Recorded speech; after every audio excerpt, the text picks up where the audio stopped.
Et glorifié, Maître. Oui. Amen. Amen. Vous n'êtes pas d'accord? Gloire au Seigneur. Amen. Dieu est bon. Amen. Vous savez, pendant que j'étais en train de voir ce chapiteau, le Seigneur a permis aussi que dans les années précédentes, je puisse partir 2 ans, donc avec un chapiteau comme celui-ci. Je pense que c'était 2003, 2004, 2005. Donc, et on parcourait un petit peu la France avec des frères. Donc, on posait les chapiteaux et je sais tous les avantages et tous les inconvénients qu'il peut y avoir. Je sais que c'est pas facile. Des fois, on y met tout notre cœur, on prie, et les choses ne se passent pas comme on voudrait. Et voyez-vous, le Seigneur nous permet aussi d'expérimenter sa grâce, son amour, sa miséricorde, dans des choses où on ne s'y attend pas. Et je me suis rendu compte que les plus grands messages, souvent, le Seigneur ne les a pas donnés à des foules. Ça a été à une personne, comme Nicodème, comme la Samaritaine, et comme tant d'autres. Et un jour, nous avons expérimenté, j'ai fait cette expérience. On arrivait à la conclusion de la mission, on venait de tourner 3 mois avec un chapiteau. Et on arrivait à la clôture, et donc, nous étions pas loin de Dijon. Et le soir, comme ça, c'était un samedi, dont le lendemain, c'était le culte. Et puis le samedi soir, pendant que nous étions avec des frères en train de boire un café, j'entends au loin un cri, des cris pas normaux. Vous voyez, ce cri de détresse, là. Et à un moment donné, avec les frères, donc on court, et je vois la panique, je vois le trouble, je vois que les gens tombent d'un malaise comme ça, et puis je me dis c'est grave. Et quand j'arrive là-bas, sur place, je vois un bébé de 9 mois qui est là, étendu sur le sol, qui n'a plus de réaction, et dont la mère avait oublié, dans le berceau, lui avait donné le biberon, et puis l'avait oublié. Et l'enfant s'était étouffé avec le lait du biberon. Et il était dans un tel état que le lait sortait par les yeux, par le nez. Et il était là, inepte, honnêtement, avec une couleur de mort. Et les gens étaient tout autour, les gens paniquaient, c'était les cris, les lamentations, le père, la mère, c'est même pas la peine. Certains essayaient de faire un massage cardiaque, l'enfant ne revenait plus, c'était fini. Les gens, c'était une panique énorme. Le Seigneur a permis, dans sa grâce et dans sa miséricorde, que je puisse me faufiler au milieu de la foule, comme ça. Et puis j'ai attrapé cet enfant par les pieds. Et à un moment donné, j'étais étendu par terre, j'avais les 2 pieds dans les mains. Et je ne savais plus prier, je vous promets devant Dieu, je ne savais plus prier. Il n'y avait qu'un seul mot qui sortait, c'était Jésus. Amen. Jésus. Jésus, Jésus, Jésus, Jésus, Jésus, Jésus. Et à un moment donné, j'ai senti que l'enfant me donnait des coups de pied dans les mains. Amen. Je dis, ça y est, il fait le miracle. Amen. Jésus, Jésus, Jésus. L'enfant se réveille, il se met à pleurer. À ce moment-là, les parents l'amènent à l'hôpital et puis le docteur, d'après le diagnostic des docteurs, l'enfant, je ne m'en souviens plus, parce qu'il y a des années, je ne sais pas combien de secondes, combien de minutes l'enfant était mort. D'après, je ne sais pas combien de temps il est resté à l'hôpital. Longtemps. Le lendemain, ça a été le plus beau culte de toute la mission. Les gens venaient au chapiteau parce qu'ils savaient qu'ils avaient expérimenté un miracle. La grâce de Dieu s'était manifestée. Donc ils venaient dans cet état, en pleurant, on venait au chapiteau pour louer, adorer et glorifier Jésus. Mais avec tout ça, voyez-vous, avec ce miracle, avec ce que nous avons expérimenté, j'ai vu cet enfant qui a aujourd'hui une 20aine d'années, je l'ai revu dans un séminaire à Aubenas.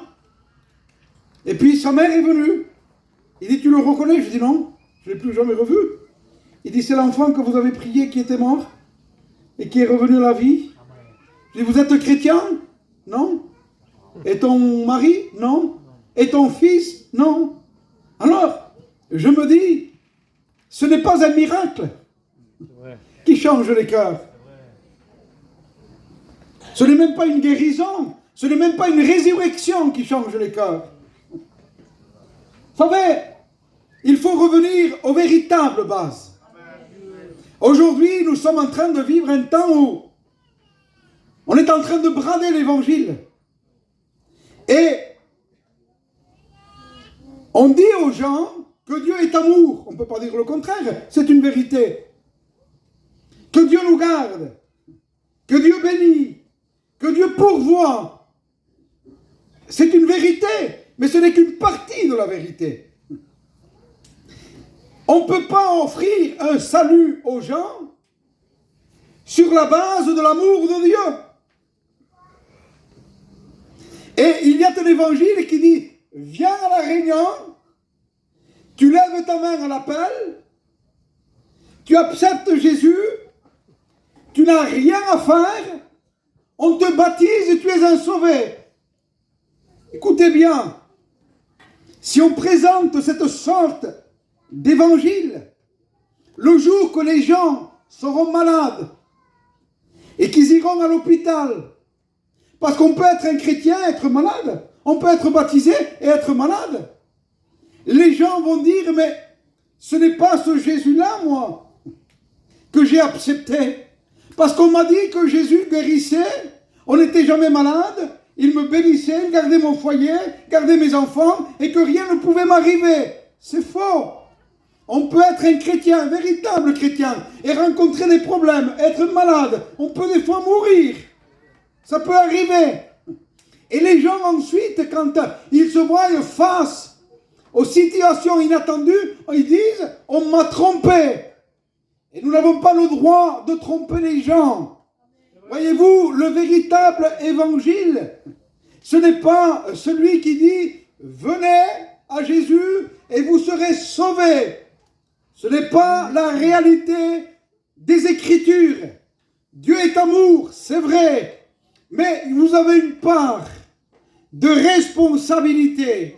Et j'aimerais partager avec vous ce texte de l'Écriture qui parle de l'apôtre Pierre, qui a fait une expérience extraordinaire et qui à un moment donné doit s'adresser à la foule qui est devant lui.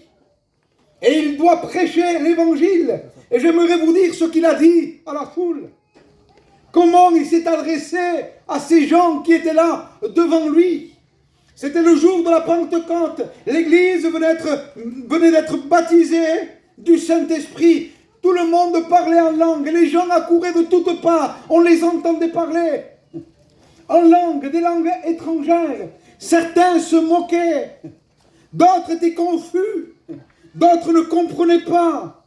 Et à un moment donné, l'apôtre Pierre se lève. Et il leur annonce le véritable évangile. Amen. Et j'aimerais le lire avec vous. Livre des Actes, chapitre 2, verset 23. Voilà comment il s'adresse à la foule. Et il dit, vous l'avez crucifié. Vous l'avez fait mourir par la main des impies. Voilà le message de l'apôtre Pierre. Vous l'avez fait mourir. Pierre, pourquoi tu ne leur parles pas du miracle que tu as vu? Pourquoi tu ne leur parles pas de la pêche miraculeuse? Pourquoi tu ne leur parles pas du jour de la transfiguration, quand tu as entendu la voix de Dieu dire, celui-ci est mon fils bien-aimé? Pierre, pourquoi tu ne leur parles pas de la délivrance du Ganadérien? Pourquoi tu ne leur parles pas des guérisons que tu as vues? Pierre pourrait me répondre et dire, Tony, ce n'est pas avec ça qu'on va au ciel. Alors Pierre, tu l'as expérimenté? Pierre pourrait me dire, oui, j'en ai fait l'expérience. Et je sais que toutes ces choses-là ne change pas l'intérieur, ne transforme pas l'intérieur, ne procure pas le miracle de la nouvelle naissance. Alors, j'ai été obligé à ce jour-là de les responsabiliser. Et Pierre leur dit, vous l'avez crucifié. Et ces gens-là, à ce moment-là, la conscience est touchée. L'intérieur est touché. Ils se sentent responsables. Et à un moment donné, le texte dira ces paroles. Ils eurent le cœur vivement touché. Une autre version dira, ils eurent le cœur transpercé. Et ils dirent à Pierre, au verset 30, 37, que ferons-nous alors? Quelle est la solution? Que faut-il faire? Et Pierre leur donne le moyen. Et il dit, repentez-vous. Repentez-vous et croyez à la bonne nouvelle. Et ensuite, il dit que chacun d'entre vous se fasse baptiser. Il met les choses dans l'ordre. Aujourd'hui, on se baptise avant de se repentir. Plus tard, on changera. Plus tard, le Seigneur le fera. C'est pas ça, l'évangile. L'évangile, c'est j'ai la foi. Je me repens. Je me convertis. Je nais de nouveau. Et je me fais baptiser. C'est ça l'évangile, et non pas le contraire. Frère, aujourd'hui nous avons tout misé sur un baptême. Si tu mises ta vie chrétienne sur un baptême, tu seras l'homme ou la femme le plus malheureux du monde. Parce qu'on peut être baptisé, et vous l'avez remarqué déjà, vous l'avez vu déjà. On peut être baptisé et on peut être méchant. On peut être baptisé et on peut être un rebelle. On peut être baptisé et être un orgueilleux, être un fanfaron, être un tordu. On peut être baptisé et aimer le plaisir plus que Dieu. En réalité, je veux dire par là que ce n'est pas le baptême qui sauve quelqu'un, et c'est la repentance. Amen. C'est vrai. Écoutez bien, un chant en espagnol dit ces paroles. La oración de un alma arrepentida abre las puertas del cielo para hablar con Dios. Ça veut dire quoi? Les Espagnols se régalent. Ça veut dire la prière de quelqu'un qui se repent ouvre les portes du ciel pour parler avec Dieu. Un jour, un homme a dit ces paroles, je pense que c'est Spurgeon qui a dit ça. Il disait, le péché et l'enfer sont mariés ensemble, jusqu'au jour, il dit, où la repentance proclame le divorce. C'est la repentance, les frères, qui nous ouvre le ciel. Ce n'est même pas un miracle. Ce n'est même pas une guérison. Ce n'est même pas une bonne réunion. Qu'est-ce que c'est qu'une bonne réunion? Une bonne réunion, c'est quand on se repent. Pour qui c'est la repentance? Pour moi, pour vous, pour l'auditoire, pour les inconvertis, pour les baptisés, pour les rétrogrades. La repentance, c'est le seul moyen pour revenir à Dieu. Aujourd'hui, on a banni de nos prédications, de nos messages, on a banni 3 mots. C'est le mot repentance, le mot enfer et le mot péché. Semblerait que ces mots-là dérangent tellement qu'on s'abstient de les dire. Il y a même certaines versions de Bible aujourd'hui qu'on a enlevé le mot péché dedans. On les a remplacés par d'autres mots. Transgression, désobéissance. On a enlevé le mot péché. Et cependant, il n'y a que pas, en commençant par le commencement, qu'on peut s'en sortir. Amen. Dieu, la Bible dira, sans tenir compte des temps d'ignorance, annonce à tous les hommes qu'ils ont à se repentir. La repentance, c'est un cadeau du ciel. Écoutez bien, un jour, les disciples étaient en train de parler entre eux. Et ils étaient en train de parler sur un fait qui venait d'arriver. C'était que Pilate les avait fait mourir et avait mêlé leur sang avec celui de leur sacrifice. Et les disciples parlaient entre eux. Ils disaient, oh, Il fallait qu'il soit pécheur pour qu'il meure de la sorte. Mais Jésus est là, lui. Et il entend la conversation. À un moment donné, il est obligé d'intervenir. Et il dit, attendez, il dit, croyez-vous, il dit, que ces Galiléens-là soient des plus grands pécheurs que tous les autres? Il dit, non, non, il dit. Mais si vous ne vous repentez pas, il dit, vous périrez également.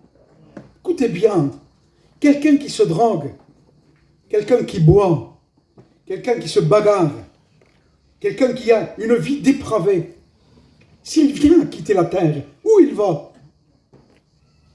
Il est perdu. Maintenant, vous prenez quelqu'un qui est gentil. C'est un bon mari. Il travaille 8 heures par jour. C'est un bon papa. Il ne fait rien de mal, il ne boit pas, il ne se drogue pas, lui. Il reste à la maison. Quand il finit le travail, il regarde ses infos, il se couche, et c'est fini, jusqu'au lendemain. Il n'a pas une vie de dépravé. Mais s'il ne se repent pas, où il va? Il est perdu pareil. Il est perdu pareil. Alors qu'est-ce que nous avons besoin?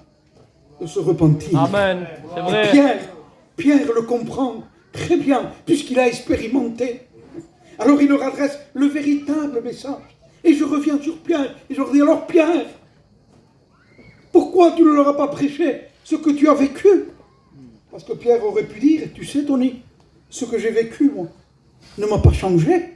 Un jour, moi, un jour, j'étais le premier. Et j'étais le premier en tout. Et j'étais le leader de la bande. Quand il y avait quelque chose à faire, c'était moi qui était le premier. Et même un jour, va dire Pierre, même un jour, je lui ai dit que je ne l'abandonnerai jamais. Quand tous l'abandonneraient, moi je serai là. Et que j'étais même prêt à mourir pour lui. Mais un jour, nous étions à Gethsémane. Et à Gethsémane, tu sais, la situation est venue. Et les gardes sont venus, les Romains sont venus. Judas était là. Et à un moment donné, on a emporté Jésus. Et tu sais ce que j'ai fait, Tony? Je l'ai suivi de loin. Il y a peut-être ici des baptisés qui suivent Jésus de loin.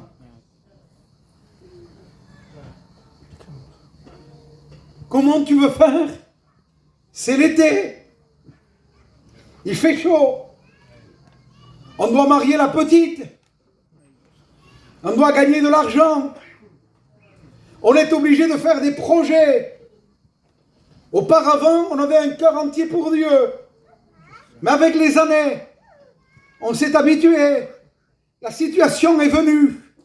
Et l'amour que nous avions pour lui a diminué, a diminué, a diminué. Et aujourd'hui, le fait est là. C'est qu'on suit Jésus. Mais on le suit de loin. On le suit de loin. Si on le suit de loin, tôt ou tard, on va finir par le renier. Je vous le promets. Que c'est une vérité. Et à un moment donné, il le suivait de loin. Et à un moment donné, le maître l'avait averti. Tu sais, Pierre, tu es tellement sûr de toi-même. Tu sais, tu ne peux pas miser sur toi-même. Oui, mais moi, jusqu'à la mort, je vais pour toi. Écoute bien, le coq ne chantera pas 2 fois que tu m'auras renié 3 fois. Moi, jamais. C'est le temps. C'est les circonstances.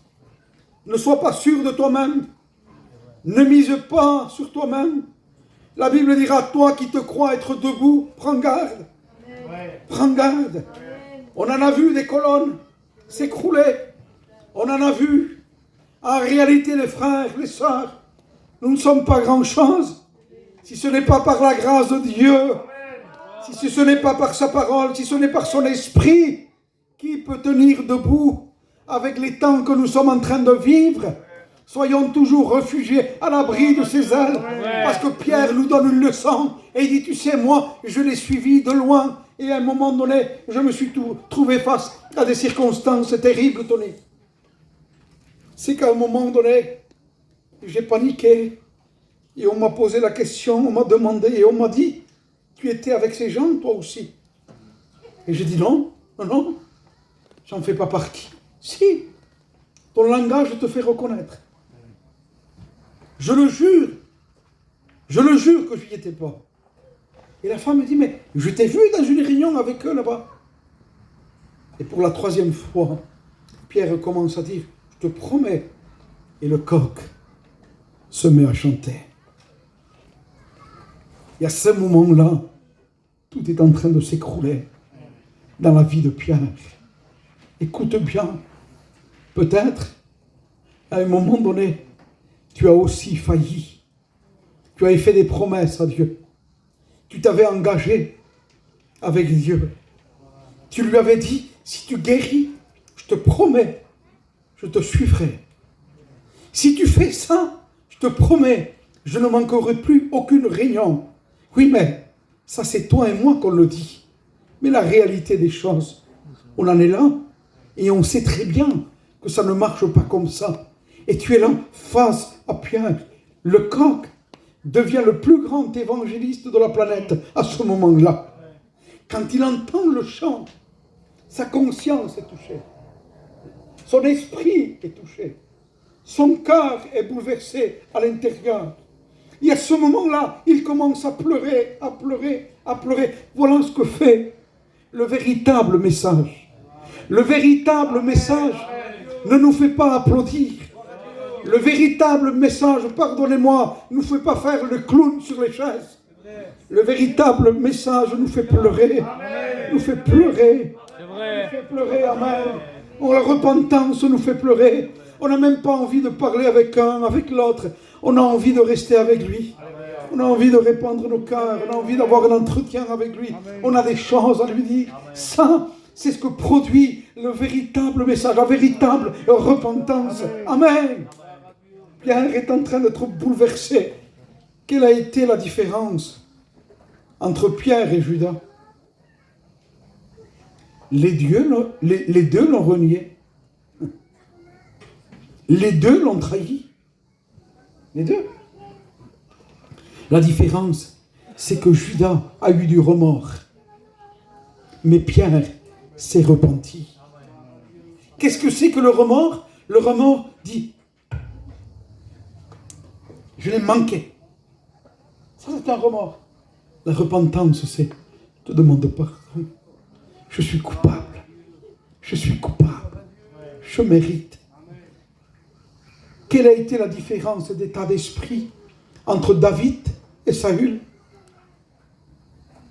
Les deux, c'était des criminels. David avait fait encore plus. C'était l'adultère. Il avait fait tuer aussi. C'était un criminel. C'était devenu un menteur, un tricheur. Et quelle a été la différence? C'est que Saül a fait comme si rien n'était. Et David, à un moment donné, quand il entend le message de Dieu, quand le message de Dieu s'adresse à lui, il prend conscience, il tombe. Et dans le psaume 51, le repentir de David, il commence à pleurer, à pleurer, à pleurer. Il dit, tu seras juste dans ta sentence, tu seras juste dans ta sentence. Ma mère, il dit, m'a conçu dans le péché, je suis pécheur. Je suis privé de ta gloire. La première chose à faire pour qu'un docteur puisse commencer un processus d'antibiotiques ou de chimiothérapie, il faut confesser que nous sommes malades. Si on ne dit pas que nous sommes malades, à un moment donné, Pierre est là. Et ce qui le brise le plus, c'est qu'à ce moment-là, quand le coq chante, il se tourne et il croise Jésus. Les Romains sont en train d'amener Jésus dans la cour du prétoire. Et quand ils le regardent, quand ils le voient, logiquement, quelqu'un qui vous renie, quelqu'un qui vous trahit, quelqu'un que vous avez averti, mais il a failli, il ne vous a pas écouté. Normalement, on le méprise. Et vous savez, des fois, il y a des regards qui parlent plus que ce qu'on va dire. Il y a des regards qui rabaissent, qui vous humilient, qui vous fait voir que vous n'êtes rien, que lui, il est tout. Le regard de Jésus. Le regard de Jésus. Amen. Amen. Rempli de miséricorde. Amen. Rempli d'amour. Rempli de bonté. Aucun reproche. Aucun reproche. Aucun mépris. Comme on voulant dire, Pierre, t'inquiète pas. Moi, je ne change pas. Je suis toujours le même. T'inquiète pas, Pierre. Imaginez-vous comment Pierre est parti. Imaginez-vous. Il aurait finir. Imaginez-vous. Pierre, dans son esprit, en disant j'ai tout gâché. C'est fini. Jamais plus je me relève. Jamais plus. C'est fini. Constamment, le chant du coq devait revenir. Constamment. Constamment. Constamment. Tu as failli. Tu l'as trahi. Tu l'as renié. Tu l'as renié. Tu es coupable. Tu es coupable. À un moment donné, le maître vient. Il lui dit, Pierre, m'aimes-tu? Il lui dit, oui, Seigneur, tu sais que je t'aime. Paie mes agneaux. Et à un autre moment, il dit, tu m'aimes encore, Pierre? Et oui, voici les clés du royaume de Dieu. Il lui confie encore le ministère. Écoute bien, tu n'as pas tout perdu avec Jésus. Amen. Tout peut recommencer. Amen. Il est celui qui construit sur des anciennes ruines. C'est vrai. Et j'en suis conscient ce soir ici qu'il y a des gens où leur vie est peut-être une ruine parce qu'ils sont passés à côté. Ils ont tout gâché. Ce soir, le Maître est ici et il te demande, oui, il y a encore de l'espoir avec Jésus si tu te repens. Quand on se repent, ça change les intentions de Dieu. Quand on se repent, ça change les plans de Dieu. Quand on se repent, la miséricorde, l'amour de Dieu, le ciel s'ouvre et Dieu se mobilise pour toi. Me réfinir, il est écrit qu'il n'y a personne qui se soit vendu au péché comme Akab. Personne sur la terre. Et un jour, Dieu envoie son serviteur. Il va lui dire à Akab qu'il va mourir. Et quand on vient vers Akab, on dit, donne tes ordres à ta maison, tu vas mourir. Quand Akab entend le message de Dieu, il commence à pleurer, à pleurer, à pleurer, à se repentir, à se repentir. Le prophète n'est pas encore sorti de la maison. Et Dieu lui parle et dit, as-tu vu comment Akab s'est repenti? Va lui dire que je lui fais grâce. Le malheur ne viendra pas pendant la durée de toute sa vie. Dieu peut te faire grâce ce soir. On prie le Seigneur quelques instants. Nous sommes devant toi, Seigneur. Nous sommes devant toi, Jésus. Toi, tu pries le Seigneur.